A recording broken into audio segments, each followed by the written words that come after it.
बचाइए। और इम्तियाज साहब ने पूरी तफसील डिटेल आपको बता दिया है, तो उसको रिपीट मत करिए। अगर आपको कोई सवाल है तो उसको पूछ लीजिए। और कितना टाइम है? हाँ, तो आपके पास 15 मिनट है। 1 2 3 4 5 6 तो 20 सवाल आप पूछ सकते हैं मेरे से। तो मैं गिनूंगा, 20 सवाल के बाद मैं जवाब नहीं दूंगा। तो आप लोग अब आप डिसाइड कर लो। हाँ, विदाउट माइक चलिए 5 पकड़ लीजिए, 25 कर लीजिए। शुरू करिए। सवाल आपका है तो बोलिए। अधिवेशन का एजेंडा आप बता दीजिए किन किन मुद्दों नहीं, उसका जवाब ये है कि इम्तियाज साहब आपको डिटेल में बोल दिए, उसको रिपीट करना मेरे लिए आपके लिए फायदेमंद नहीं है। उस जो इम्तियाज साहब बोल चुके हैं वो और कल शाम में भी हमारा एक प्रेस कॉन्फ्रेंस होगा, उसमें जो हम डिसीजंस लिए, क्या रेजोल्यूशंस पास किए, क्या डिस्कशन हुआ, वो फिर हम आपके सामने रखेंगे। अफसर साहब, जिस तरीके से हम देख रहे हैं महाराष्ट्र की राजनीति में कई सारे समीकरण बदले हैं, चाहे सत्ता पक्ष की हो या विपक्ष की हो। तो पिछले चुनाव में आप वंचित बहुजन आघाड़ी के साथ थे, लेकिन इस बार वो घोषणा कर चुके हैं कि वो शिवसेना के साथ जा रहे हैं। तो आपके लिए ये जो नई बदली हुई परिस्थिति है, इसमें आप किन नए लोगों को साथ में जोड़ने की कोशिश होगी, या फिर किस तरीके से उस वंचित बहुजन आघाड़ी से जो नुकसान होगा उनके जाने से उसकी भरपाई करेंगे आप? देखिए, एक बात तो मैं बताना चाहूंगा कि जब आइंदा साल लोकसभा के इलेक्शन होंगे, हम तो औरंगाबाद की पार्लियामेंट की सीट तो लड़ेंगे, क्योंकि हमारा सिटिंग एमपी है, और इंशाअल्लाह ताला वो कामयाब भी होंगे। दूसरी बात ये कि और कितने लोकसभा की सीट हम लड़ेंगे, इसका नंबर इम्तियाज जलील साहब, हमारे जो प्रेसिडेंट है, working president doctor Gaffar Qadri साहब जो मेरे बाजू बैठे हैं, वो सब मिलकर तय करेंगे। किससे अलायंस होगा नहीं होगा, ये आपको थोड़ा इंतजार करना पड़ेगा। इतना जल्दी डिटेल बताना सही नहीं होगा, मगर ये फैक्ट है जो आपके सामने में रख रहा हूं। क्या फर्क पड़ेगा वंचित बहुजन आघाड़ी? आपका 2 सवाल हो, 3 हो गए। इसी सवाल में सर, उनके जाने से कितना फर्क पड़ेगा? नहीं, मैं उनको मुबारकबाद, और जहां कहीं भी गए उनको मुबारकबाद। सर, आपने जुनैद नासिर के ऊपर ट्वीट करके ये कहा है कि सरकार, हरियाणा सरकार की ही रजिस्टर्ड गाड़ी है और कहीं न कहीं मुसलमानों को हिंसा का शिकार बनाया जा रहा है। कैसे देखते हैं, क्योंकि इसको लेकर सीधे तौर पर नाराजगी दिखाई गई। देखिए, जो बोलेरो गाड़ी का रिपोर्ट एक यंग जर्नलिस्ट जिसका नाम अलीशान है, उसने रिपोर्ट किया है विद वीडियो एविडेंस कि वो जो बोलेरो गाड़ी है उसको इस्तेमाल किया गया था। जहां कहीं भी ये जो सो कॉल्ड गौ रक्षक टास्क फोर्स जो बना दिया गया है, वो लोगों पर आतंक फैलाते हैं, मारते हैं, पीटते हैं, उनको कपड़े उतारकर घसीटते ले जाकर उस हर जगह वो बोलेरो दिख रही है। और पुलिस ने भी ये कहा कि जुनैद को और नसीर को जिस गाड़ी में किडनैप किया गया था राजस्थान से और हरियाणा लाया गया था, वो यही गाड़ी थी।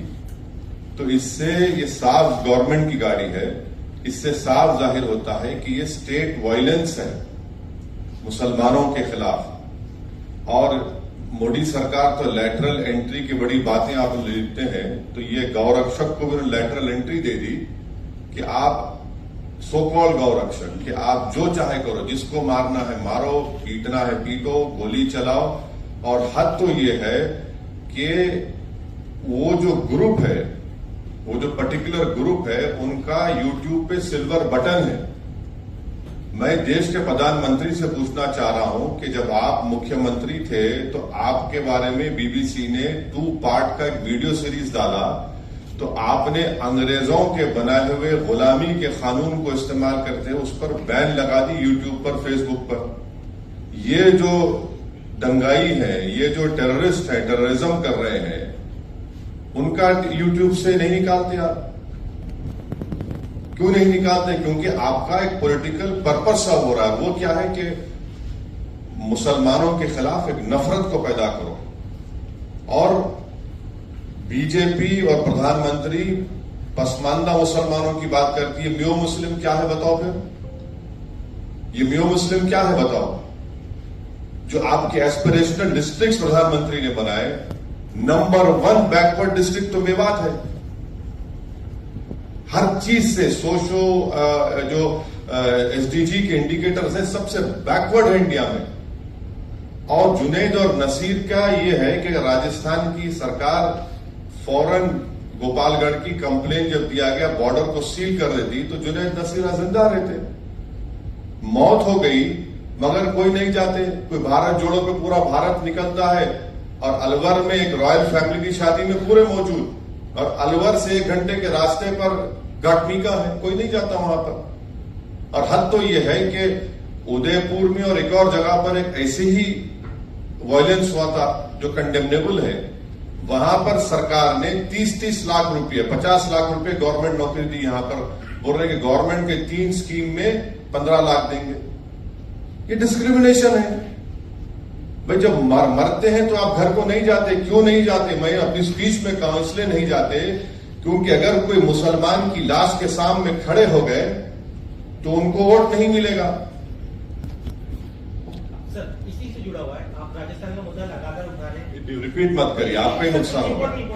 पार्लियामेंट के घेराव का कॉल दिया गया कि अगर 15 दिन में इंसाफ नहीं मिलता तो पार्लियामेंट का घेराव देश भर के मुसलमान करेंगे, ऐसा तौकीर आजादी ने कहा। क्या आप देखिए, आप मेरी पार्टी का पूछिए, मेरी पार्टी का जवाब हम दे सकते हैं। अब हर एक का जवाब तो मैं नहीं दे सकता हूं ना। आपने एक चीज बोला था कि शिवसेना के 2 से 4 से 10 होने दो या बीजेपी के होने दो, उसका फायदा आपको होगा। लेकिन यहाँ जहाँ एमआईएम ताकतवर है, फाइट अच्छा सा दिया है, वहाँ कांग्रेस का लॉस हुआ है। क्या हुआ है? कांग्रेस कहाँ पे बताइए? अभी औरंगाबाद दिएगा। कहाँ? औरंगाबाद से 21 साल से शिवसेना का एमपी था ना। आप जर्नलिस्ट रह के सब बात नहीं करना मेरे भाई। सुनो, अब आप रात के 3 बजे मेरे को उठा के सवाल करेंगे तो मैं ऑटो प्ले पे आ जाता हूं। तो सुनो, आप देखो कांग्रेस का एक बात अपन बहस नहीं करेंगे कि आप वो फेमस एंकर मत बन जाओ 9 बजे की तरह। तो आप ये सुनिए, राहुल गांधी कैसा हारे? मेरी वजह से हारे। आप सुनो, मेरी वजह से हारे राहुल गांधी। हारे ना, हार गए मान लिए ना। अरे राहुल गांधी इलेक्शन की बात, अरे इलेक्शन में हारे ना, चलो आगे। जिंदगी में नहीं हारे। वो तो मेरे को नहीं मालूम, वो आप बोलेंगे। नहीं मैं नहीं बोल सकता। तो हारे वो हार गए। अब वो 186 लोकसभा सीट्स पर कांग्रेस बीजेपी लड़ी, सिर्फ 186, कोई नहीं था। अनफॉर्चुनेटली मैं नहीं था। तब भी खाली 16 सीट जीती 2019 में। मैं जिम्मेदार हूं। कब तक आप ये बात करेंगे? हम लड़ेंगे और जो कोई भी वंचित समाज पे जुल्म करेगा लड़ेंगे, जीतेंगे, हराएंगे भी उनको। ये आप सुन लीजिए, ये डेमोक्रेसी है, कोई तानाशाही नहीं है। ये जो एंटाइटलमेंट की पॉलिटिक्स की बात करते हैं ना, उनको लगता है कि ये क्यों आ रहे हैं लोग। अरे भाई, वो राजा रजवाड़े खत्म हो चुके हैं। ये जमहूरियत है, लोकशाही है।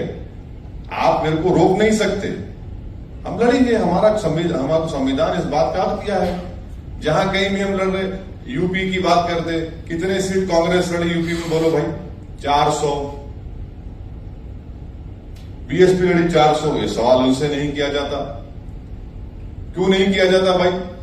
क्योंकि उन मुसलमान नहीं है। ये प्रॉब्लम है। चलिए, अभी 6 सवाल हो गए। सर, मेरा एक सवाल है कि पंजाब में एक बार फिर खालिस्तान का मुद्दा उठता दिख रहा है, जहां पर खालिस्तानी समर्थक अमित शाह जो कि गृह मंत्री हैं, उन्हें एक बात बताइए।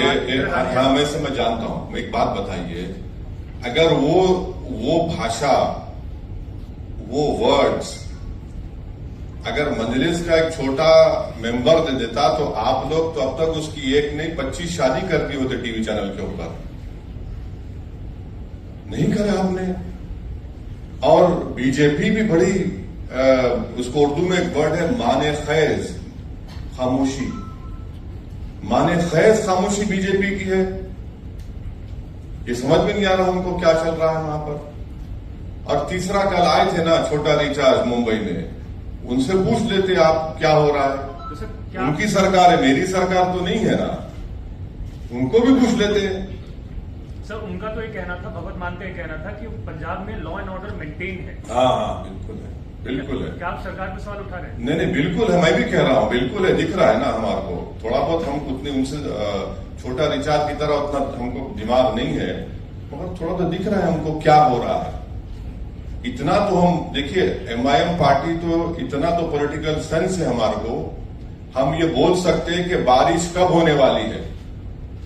हम हवाओं में सूंघकर मिट्टी की खुशबू, मिट्टी आने के बाद हम नहीं बोलते कि बारिश होने वाली है, हम ये जरूर बोलेंगे बारिश होने वाली है। सर आगे क्या कार्रवाई की मांग करेंगे? हाँ, completed, it is complete. Sir एक सवाल है, वैसे दो सवाल है, लेकिन पहला सवाल ये है कि जिस तरीके से आप लोग आपने जिक्र किया कि डेमोक्रेसी है, हाँ?